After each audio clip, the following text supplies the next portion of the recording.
land of the free and the home of the brave? No. Is this a land with liberty and justice for all? No. Is this one nation, indivisible, under God? No.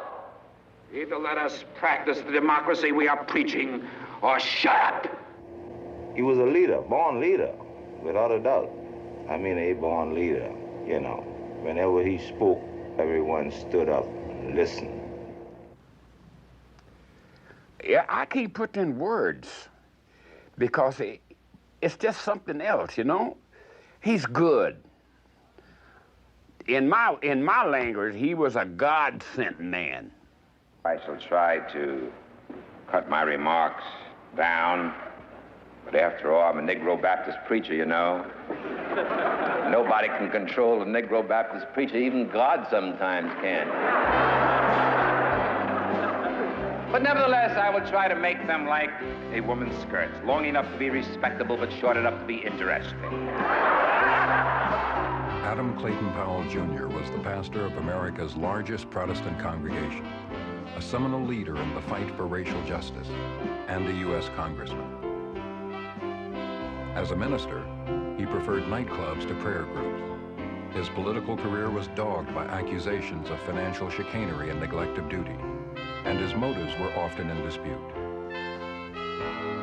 But by 1965, he had become the most powerful black man in American political history. The white liberal was monopolizing the Negro's civil rights fight. That's right. It was their thing. Their thing. And he was allowing into his cartel, his monopoly, only those Negro liberals who would get along with him. I like the way he thumbed his nose at white folks. Now, I tell you, that spoke to my heart. See, if you've had the black experience in America, it would speak to you. He was saying things that we had not dared to think. The tone of his speech was one of real defiance, of real anger. It was scary what he was saying, but it was also exhilarating to hear him. What we know, we know, that we are the children of God. And there is a God who rules above with a hand of power and a heart of love. And if I'm right, thank God I'm right. He'll fight my battle, and I'll be free someday. Therefore, stand together, children. Work together, children. Fight together, children. Work together, children. Work together, children. Work together. Work together, children. Don't you get weary. Great camp meet in the promised land. But once in a lifetime, a man like that comes along. Once in a lifetime.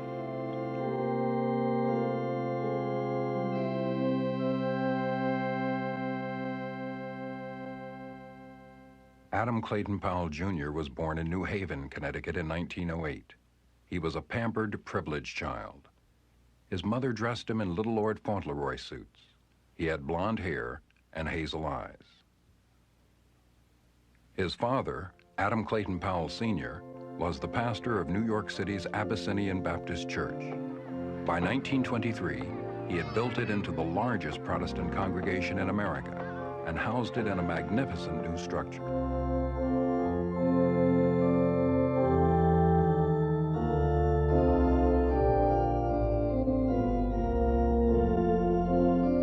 And he built the new church in Harlem, the emerging capital of black life in America. Harlem in the 20s was bursting with visions of a new American Negro, freed from the economic and psychological legacies of slavery. By the time he reached his teens, young Powell was intoxicated with Harlem.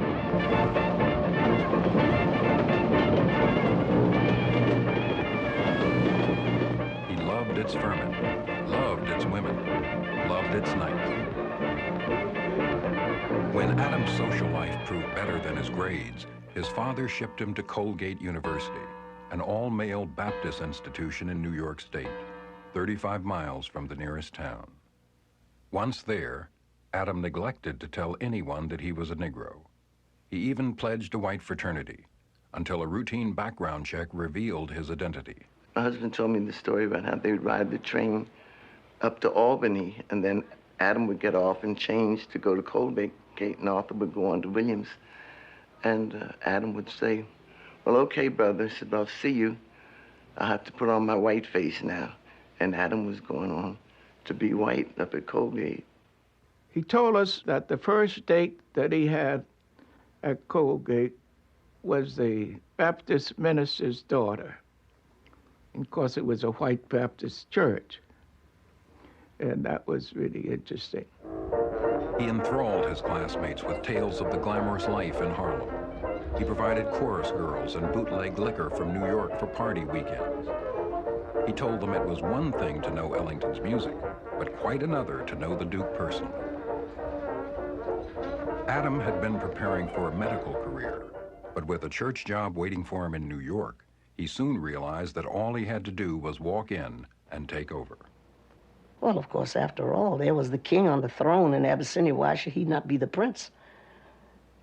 So he became the minister. When Powell returned to New York in 1930, he found a city shattered by the Great Depression. In Harlem, where the suffering was greatest, grown men fought over scraps from a garbage can, and 63% of the children suffered from malnutrition.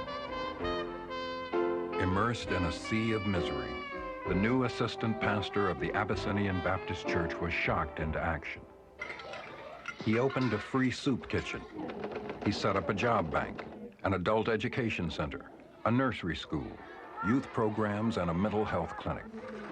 Clothing was solicited, mended, and distributed to the needy.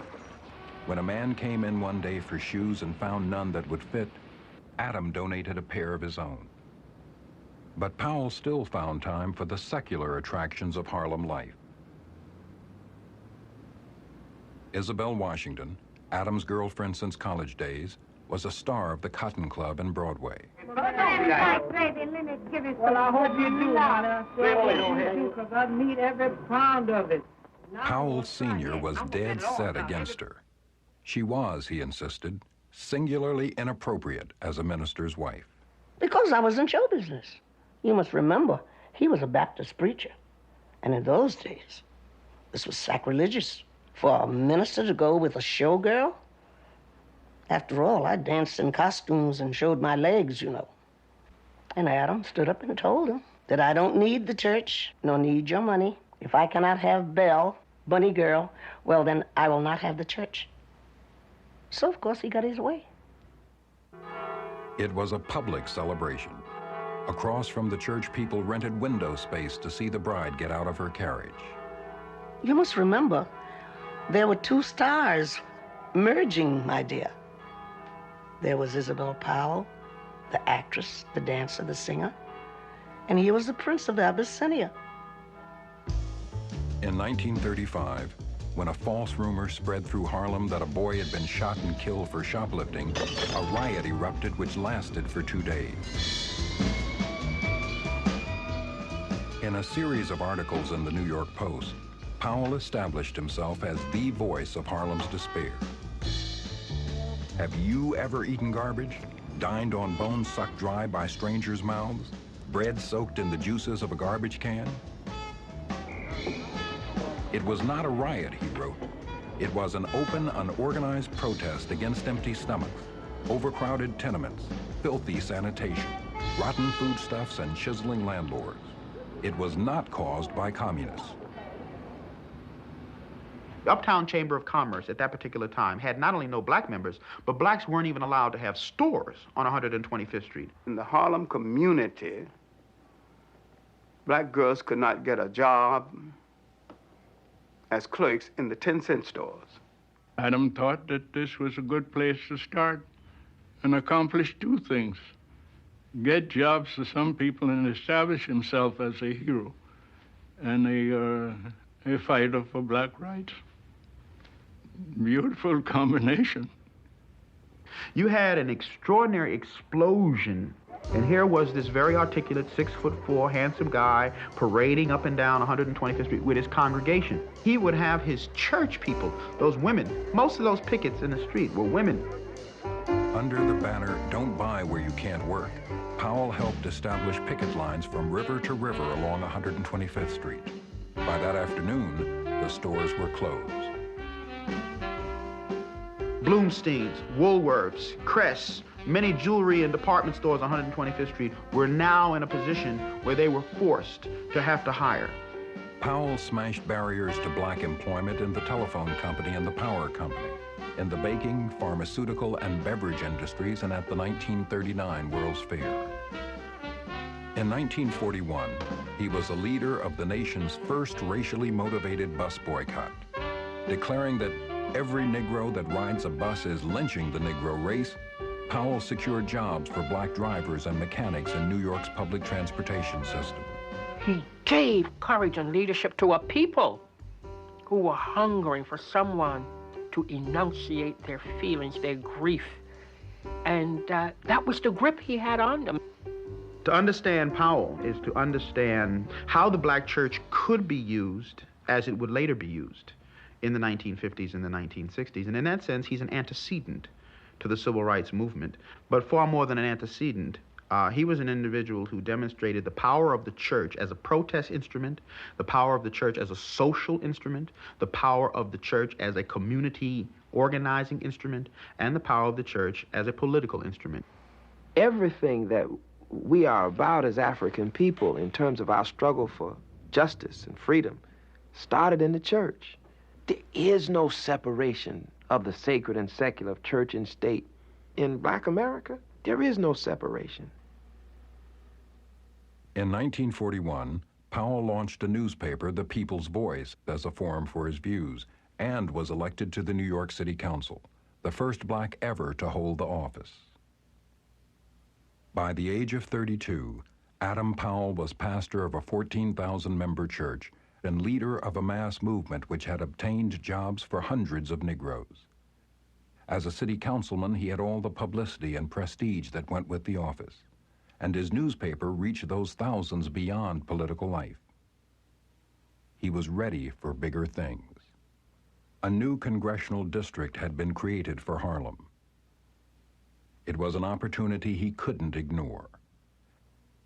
At a rally at Madison Square Garden, black union leader A. Philip Randolph was expected to announce for the seat. Powell dropped a bomb on the massive crowd. Adam announced at that convention that he was a candidate for Congress. Upheaval. It was upheaval because they knew that that he couldn't be defeated in Harlem. He was a rascal, I'm telling you. But he had charm, he had, no question, he had charisma, and he had that community in the palm of his hand. He really did. He didn't want to be called Reverend at that time, just called me Adam. And all the kids and all, you see him on the street, they say, "Hello, Adam." They were crazy about him. Well, all you could hear was Adam, Adam.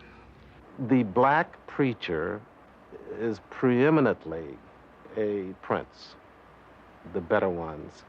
They are accustomed to parishioner adulation, and if they're good, it's just superb. And this man was superb. Powell won the nomination of the Liberal, Democratic, and Republican parties. On Election Day 1944, he was swept into office, the first black man ever to sit in Congress from any of the northeastern United States. He had a great image of being the champion of little folks. But I seem to sense that his motivation was to make Adam a big person. It was a means to an end. It was not the end in itself. Powell's new congressional career was accompanied by a glamorous new wife, Hazel Scott, the ebullient jazz pianist, known as the darling of Cafe Society. Their wedding reception was held amid throngs of well-wishers at the Cafe Society nightclub. In Washington, they met a different type of reception. When I came in 19 years ago, This town, Washington, D.C., was what I call publicly the cesspool of democracy. Oh, I was put out of nearly every hotel in this town after they found out who I was. A Negro, including a congressman, couldn't get a cup of coffee in an ordinary cheap 5 and 10 cent store. Unless you wanted to take it out in a paper container. On Capitol Hill, the congressional barbershop, the gymnasium, even the dining room were barred to black elected officials. He was breaking precedents. Adam first invited me to come down to Congress. And he paraded me around the dining room. I didn't like it. Adam was saying, you wouldn't let my people in, but I'm going to bring them in. That's what Adam was saying. I, Adam Powell, may belong to a group of people that some others may think are inferior, but I belong to a group of people that God, omniscient, omnipresent God, God of all power, says, you are my children, and you're the same as anyone else. And with that kind of faith in me and courage in me, I know I'm as good, if not better, than anybody that walks the halls of Congress. We needed an Adam Powell who would yell and mouth off. And that's what he did. And that was his value, particularly to some of us who were younger and were angry. When John Rankin of Mississippi labeled Powell's election a disgrace and vowed not to let the Harlem representative sit by him, Powell took a seat near Rankin whenever the Mississippian entered the chamber. One day, the press reported, Rankin moved 5 times.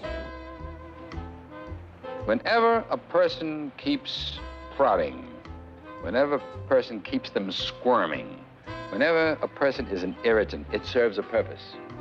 It may not in contemporary history look so good, but as the times roll on, future historians will say they serve the purpose.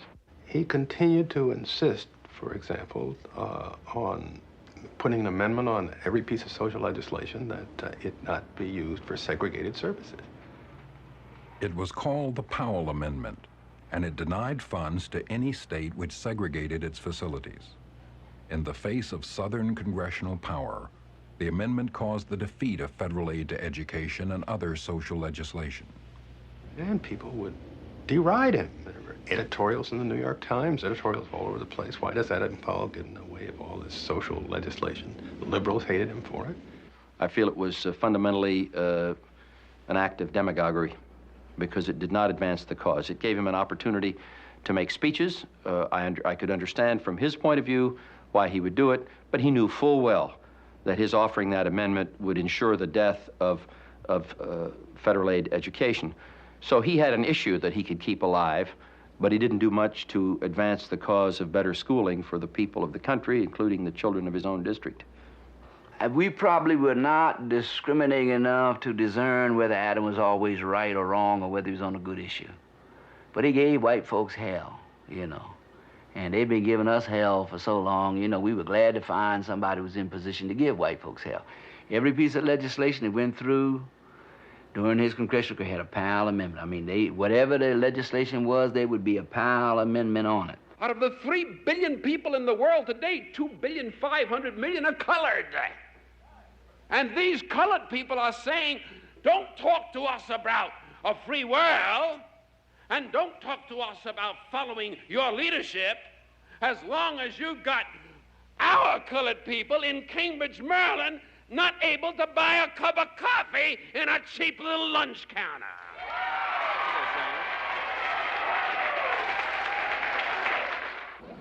In 1955, Powell defied a U.S. government boycott to become the only American representative at the first conference of Third World Nations in Bandung, Indonesia.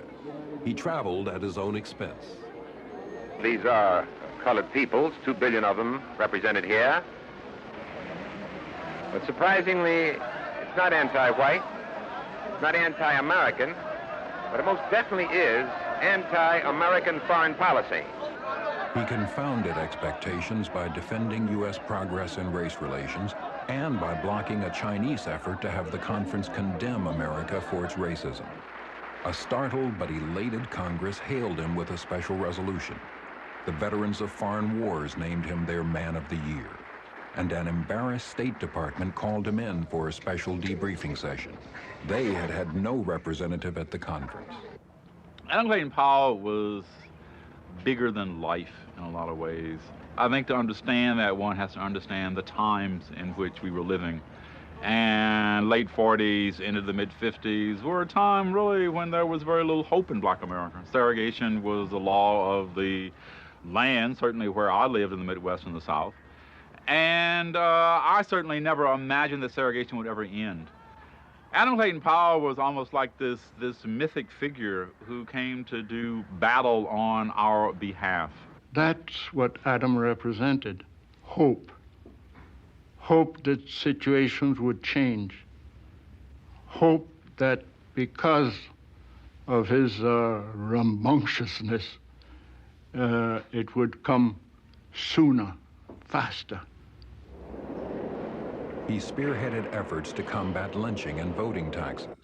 He got the first black reporter into the Congressional Press Gallery and the first black cadet admitted to the U.S. Naval Academy. He kept up the pressure, loudly and publicly, to integrate the Army, public schools, and the workforce. He became the congressman of all of black America. When you're down and out, lift up your head and shout, there's gonna be a great day. Angels in the sky promise that by and by there's gonna be a great day. Gabriel will warn you some early morn. You'll hear his horn, tooty-tooting. It's not far away. Hold up your hands and say, there's gonna be a great day.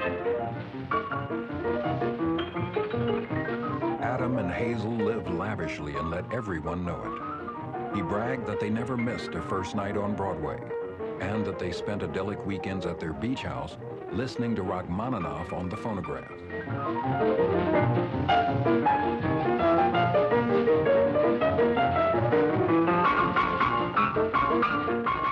When in Washington, he cruised the Capitol streets in his powder blue Jaguar. He liked to call himself the first bad nigger in Congress. He bathed in blackness. He smeared it in people's face and said, that's who I am. The hell with you if you don't like it. And I think that's indication of Adam's basic appeal. He represented the fundamental alienation of black folk. At that time, nobody seemed to be able to get that through their heads. You know, and it finally exploded, of course, in the 60s. It was there all along. Powell's brash independence and high living might have delighted black Americans, but it excited unwelcome attention from others. In 1952, the Internal Revenue Service charged him with underpaying his taxes by $3,000. In 1956, a federal grand jury examined his tax returns, and in 1958, indicted him. What about these income tax charges against you? That's for my lawyers to answer. I've already pleaded not guilty. His doctor told a story when Adam was in that tax trouble. Adam was adored by the sisters in the church, of course, and some of them came in and they couldn't sleep. And he said, does this have anything to do with Adam's being in trouble? Oh, yes, they said. They said, well, he was joking, of course. He was a good friend of Adam's. He said, well, don't you think he might be guilty?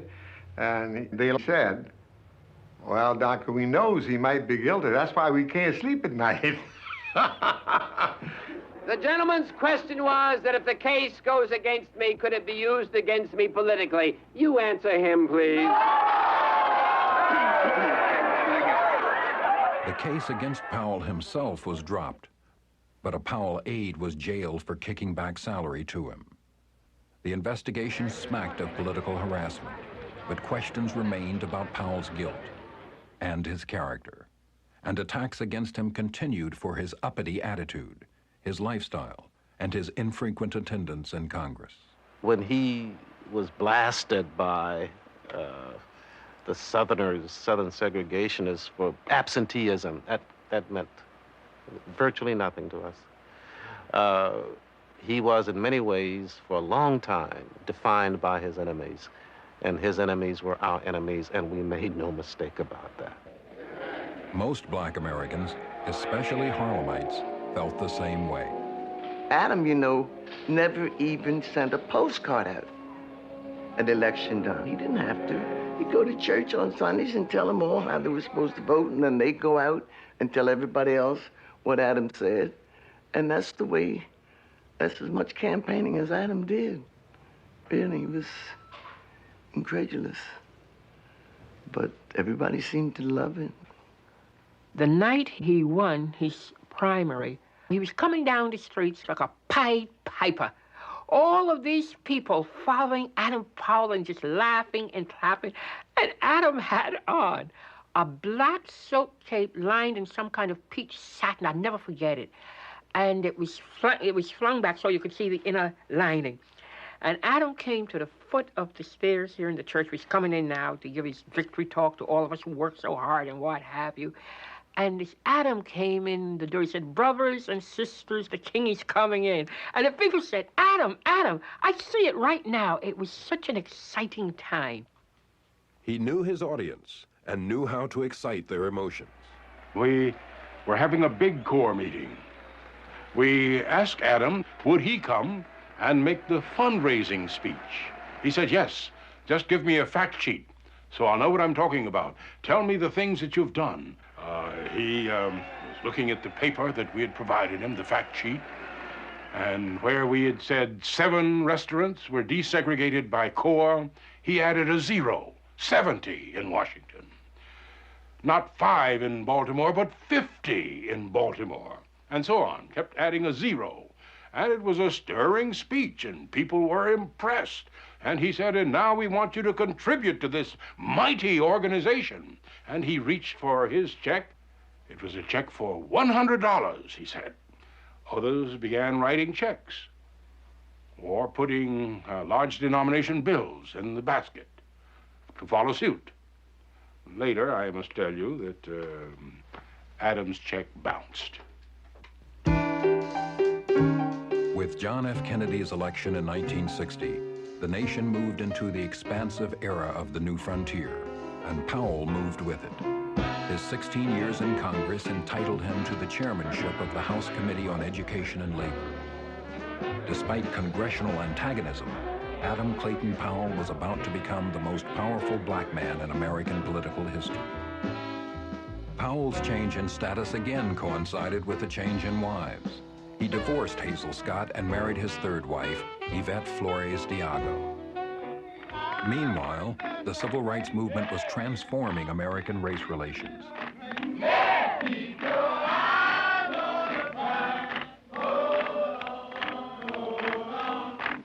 In 1956, the Montgomery bus boycott had startled and roused the nation. In 1960, the first sit-in by black college students took place in Greensboro, North Carolina to protest lunch counter segregation.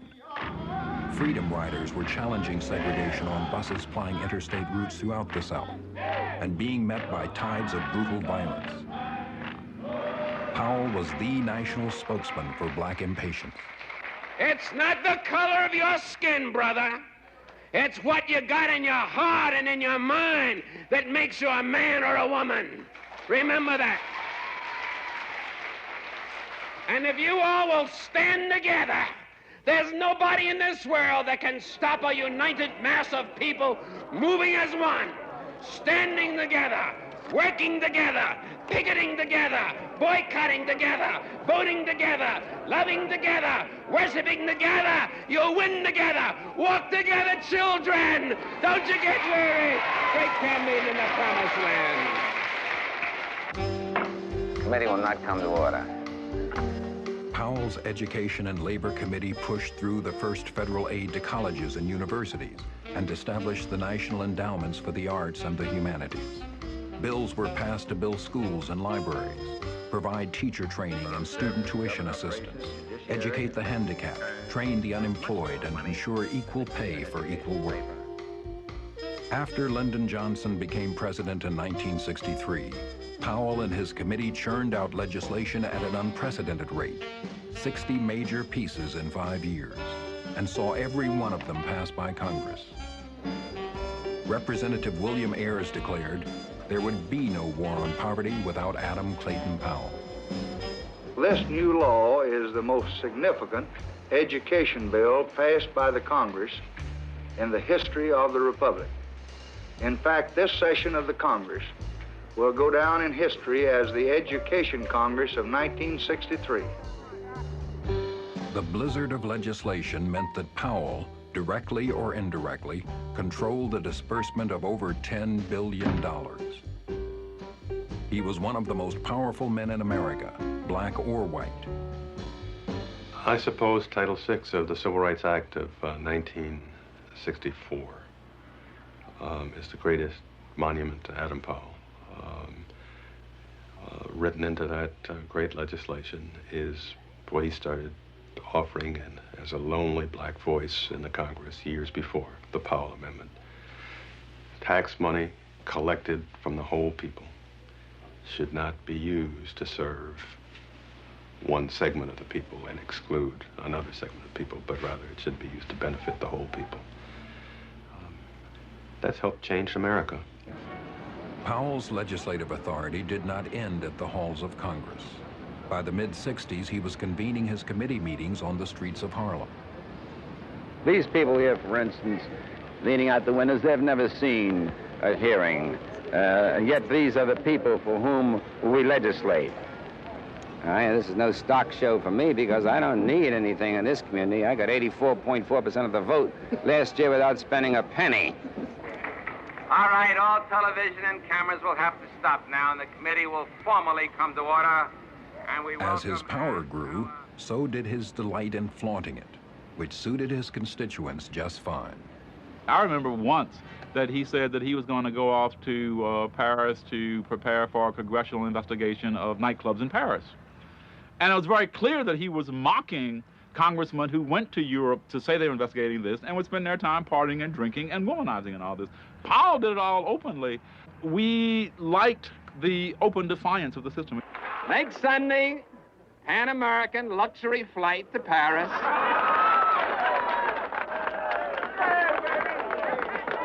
Paid for by Congress. The United States delegate to the World Labor Conference in Geneva. All expenses paid. First class all the way down, all the way. Sarsaparilla, too. In the summer of 1962, Powell set off on a 6-week European junket, accompanied by 2 aides, Tamara Wall, a staff attorney, and Corrine Huff, the first black Miss Ohio. He left his wife behind in Puerto Rico. She had just delivered their son. The State Department arranged for the best theater seats in London, the consul's motor launch in Venice, and a chauffeured army car in Paris, along with reservations to the Lido. It was a triumphal procession. News of the trip elicited such an outcry that Powell cut it short, hurrying home to display his loving devotion. Well, there's no right or wrongness to it. Well, I'm sure that you don't go to Paris and stay all the time in Notre Dame. Yeah, you don't go? But is that part of committee business? Of course it's part of it. You're going abroad. Travel is a very broadening form of education. And I wish to assure you it's practiced by every member of the House and the Senate. He knew that he was perceived as a devil, as being naughty, and he adored it. He loved putting on an act as if to say, am I not a naughty boy? And he was. Do you think that having relatives on the payroll is a good thing? Yeah. You think Very it's a good. very good thing? Very good. You think it should be promoted? In other words, you're not... As long as 100 plus members of the House and X number of senators, then I'm going to do it. Well, you're not criticizing this 100 members. What you're doing is really complimenting them. I compliment all my colleagues.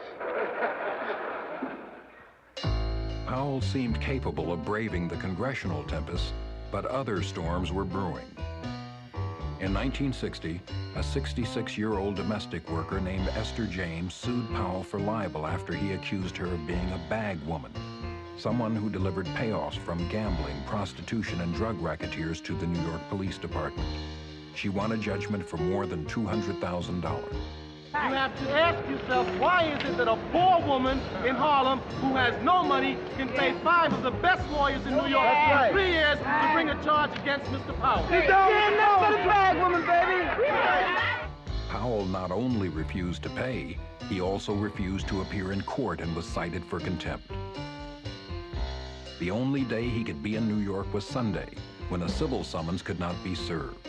He would breeze into town, preach his sermon, and leave the same day. But his absence from Harlem, his high living, and the development of the civil rights movement began to erode the unquestioned devotion he had taken for granted.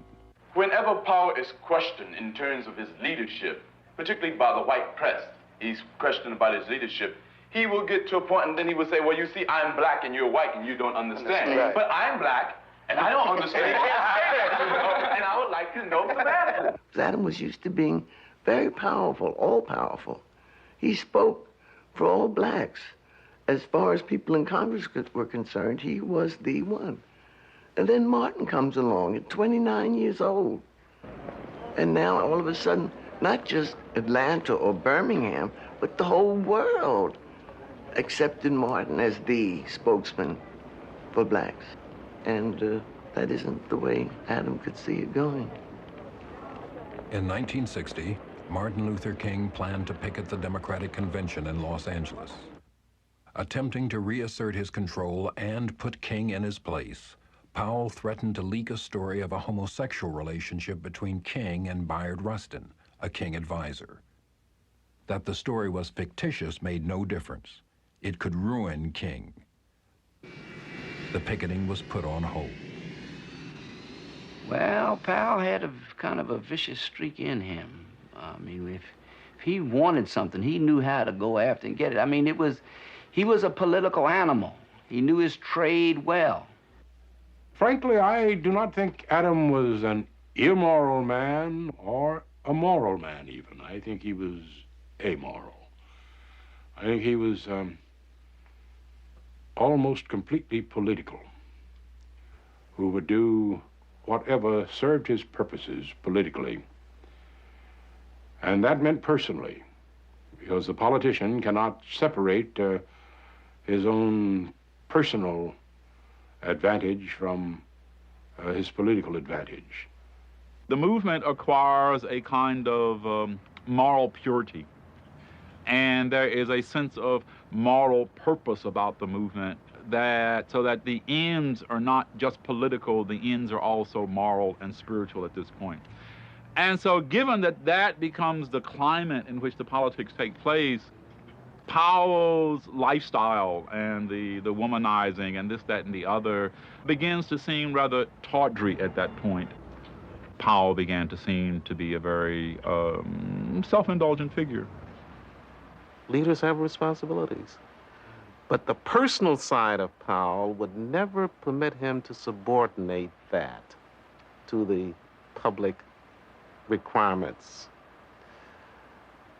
I'm going to do no more, no less, he would always say, than the next fellow. Well, if you're going to be a leader of a major cause of civil rights in this country, you may have to do more. You may have to live differently. And he was not prepared to do that, you see. And that caught up with him. In 1966, disaster began to congeal around the Esther James case. It had been dragged through 10 separate courts, coming before 80 different judges. Still refusing to pay the libel judgment, Powell was now slapped with a citation for criminal contempt. He could no longer set foot in New York, not even on Sunday. Powell established an island retreat on Bimini in the Bahamas. Now, the irony is that the woman really was a bad woman, and everybody knew it. But the reality of the situations, so far as the New York scene, was that the way to get from under that judgment, all they had to do was say, I'm sorry. But that wasn't a part of Adams' personality construction. From his tropical base, he ridicules civil rights leaders with nicknames like Whitey Young and Martin Luther King. And he began to drink heavily, up to a quart of vodka a day. How do you see your role in the struggle, sir, at this point? Well, I'm just the old man of the sea, that's all. Congressman Martin Luther King is supposed to... Who? What? What's the name? Martin Luther King. Oh, yeah, I remember him, that's right. What'd you say, sir? He's supposed to come to New York today. Isn't that wonderful? Wonderful. In the face of everything, Powell still retained his grip on Harlem. In November 1966, he was elected to his 12th term in Congress. Mr. Powell has said that Harlemites would elect him even if he was dead as long as he was propped up. Is that true? I think the congressman is being very accurate in that statement. On Capitol Hill, however, sentiment was growing that Powell should not be allowed to sit in Congress. Frankly, even as we discuss the matter today, I'm sure that you gentlemen are aware of the fact that he was not around, and I guess he was down in Bimini, as I stated. He was down there with a glass in one hand and a woman in the other hand. And I don't think it's incumbent upon us as responsible members of the House to belabor ourselves with a man with an attitude such as that. When Speaker John McCormick returned to Washington, I was immediately summoned into his presence, and his first question was, well, now, Van, you don't actually think that the members of Congress are going to deny a seat to a man who's been duly elected, do you? And I could only say, Mr. Speaker, I've been here in Washington, and you have not, and I think perhaps you're unaware of how deep the feeling has gone. Do you see any possibility you might not be in Congress in the coming term? Do I? I don't see anything. I'm over here. Do you? Oh, you're over here, too. You don't see it. If there was a turning point for that, it was a Newsweek cover story. And it showed him on the dock at Bimini in a yellow, loose-knit shirt, smiling. And there was an emotional reaction to that photograph, which was extraordinary. People would call him up and say, Adam, that picture's cost you at least 40 votes. And people are saying, we're going to wipe that smile off of that guy's face. You know, look at him, he's not contrite. We want some contrition. And you could tell from his expression he was not contrite. I even had overtures sent to me last week from one of the #1 liberals of Congress saying, if you will just be humble and say, I apologize, that'll be all over. I said, apologize for what? I think there was an enormous amount of racism. I think that Adam brought some of it on himself.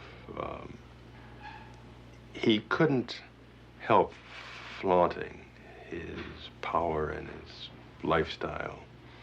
He was a flamboyant guy. And when people said, you better pull back, it was like a red flag to him. He couldn't pull back. Is that the answer? Too much white power for a Negro congressman? That's right. Absolutely. When a man passes 60 bills without one defeat in 6 years and raises the educational commitment of the federal government from $450 million, under my predecessor, Graham Barden, who believed that the earth am flat and the sun do move, to $10 billion, that's too much power. I'm not that persuaded that it was an anti- black, a racist move, because there were too many people who were clearly pro-civil rights and pro-blacks who were simply fed up with him.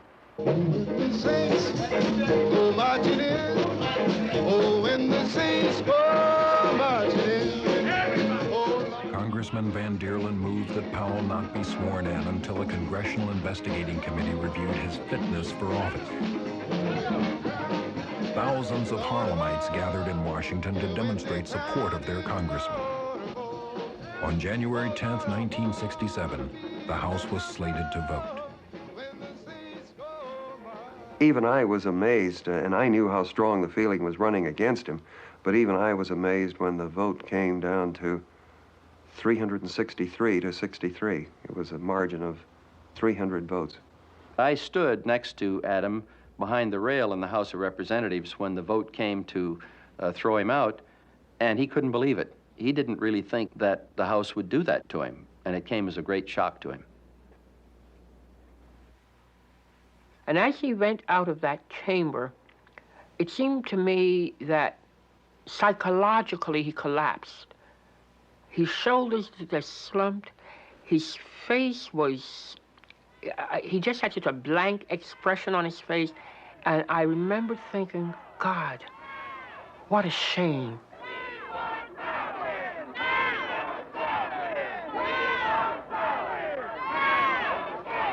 To move everything out of my offices, everything out of my building.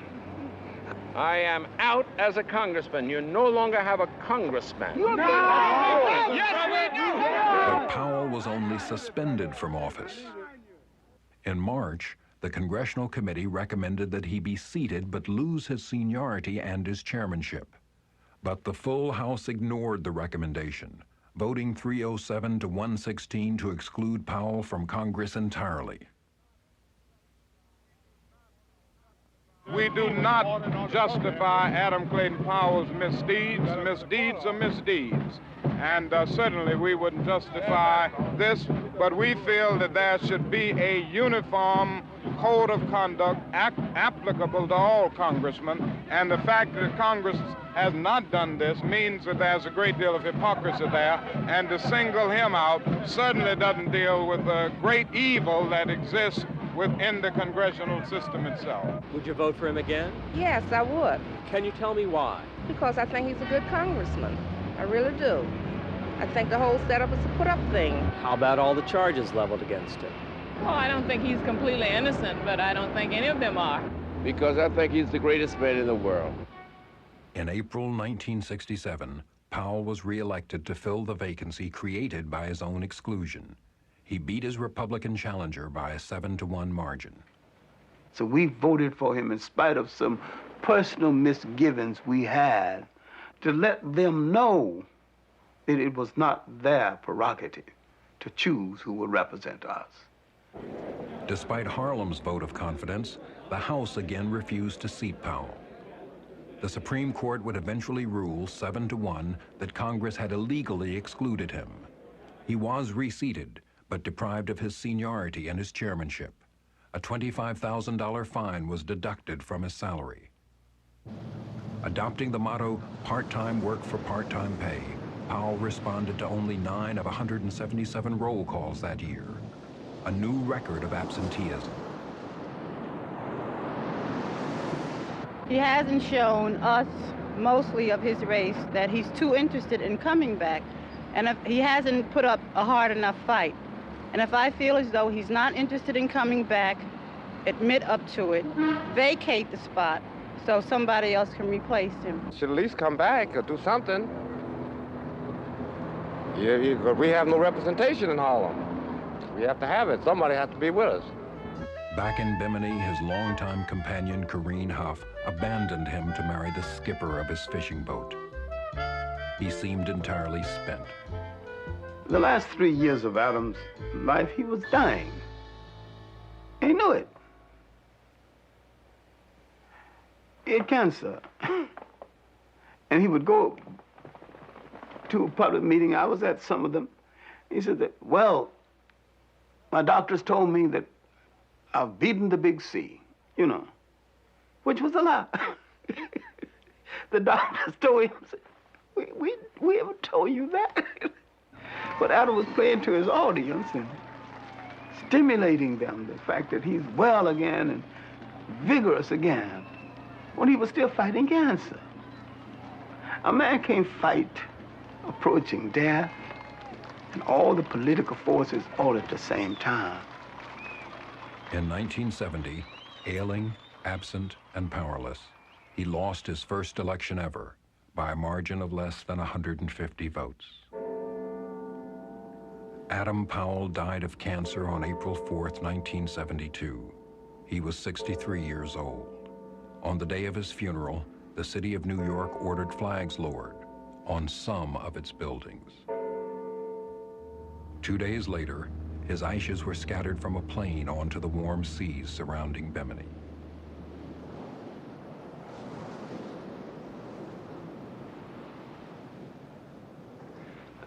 You know, Adam Powell's life tells us something quite profound about being black in America. He was born as high in the black community as a man could be born. And he was carried even higher by his own gifts and by the love that his community had for him. And yet, no black person, at least up through the 20th century, gets through life in these United States without paying a fearful, psychic black tax. And Adam served his people, lived as a human being, and paid a horrific price. God bless him. I think that he was a great man. I don't think he gets the credit for what he tried to do.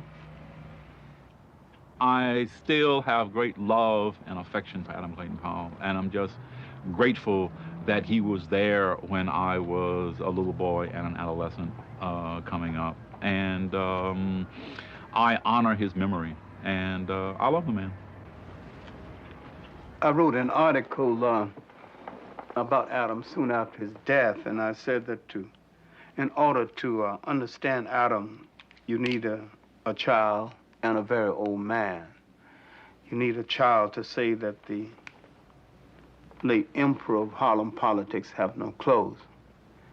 And you need an old man to say that there was a time when he had clothes and they were beautiful. Anything else you'd like to add about that? No, I'm just very glad that you got in touch with me so that I can relive a few of my memories.